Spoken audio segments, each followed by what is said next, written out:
Une démission en exercice, une première dans l'histoire de l'Église moderne. En annonçant qu'il renonçait à son pontificat, le pape Benoît XVI a surpris tout le monde, cardinaux, évêques, mais aussi fidèles et chefs d'État. Dans le monde entier, les hommages se sont multipliés. Oui, la décision de Benoît XVI suscite le plus grand respect. C'est une décision courageuse et aussi exceptionnelle. Si le pape lui-même, après mûre réflexion, en est venu à la conclusion que ses forces ne sont plus suffisantes pour exercer sa fonction, cela suscite mon plus grand respect. Avant lui, seul Célestin V avait osé renoncer à son poste en 1294. Officiellement, le pape, âgé de 85 ans, reconnaît ne plus avoir la force de diriger l'Église, mais le Vatican dément toute maladie. Benoît XVI quittera ses fonctions le 28 février prochain à 20 h précisément. Débutera alors la période de sede vacante, de siège vacant. Le conclave, qui devra désigner son successeur, devra faire vite, car il faudra absolument un pape pour les célébrations de Pâques, le 31 mars.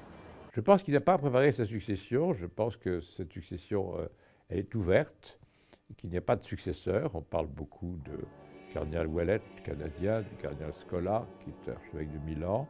Mais je pense qu'il y a d'autres figures qui ne se dégagent pas encore, mais qui se dégageront dans un conclave qui doit être court, parce que si c'est pour Pâques, le temps compté, c'est à peine 3 semaines. Parmi ces figures qui pourraient se dégager, l'évêque nigérian Francis Arinze ou encore le Ghanéen Peter Turkson.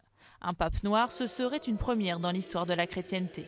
En tout cas, beaucoup attendent de ce nouveau pape plus de modernité que son prédécesseur, réputé pour son conservatisme sur les sujets de société.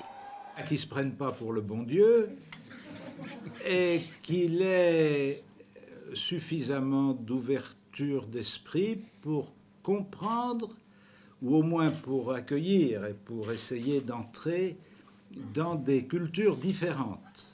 Une chose est sûre, cette démission fera date dans l'histoire de l'Église catholique. Pour de nombreux spécialistes, cette abnégation est un geste très novateur qui va faire évoluer la fonction papale. Le pape a pris cette décision avec du bon sens. Il a évalué les effets dans le temps sur les prochains pontificats. Après lui, je crois qu'il n'y aura plus de pape à vie, mais des papes à durée déterminée. Selon son frère, le pape aurait pris sa décision il y a plusieurs mois déjà. Le scandale des fuites de documents officiels au Vatican qui avait conduit à la condamnation de son propre majordome avait beaucoup affecté Benoît XVI, selon son entourage.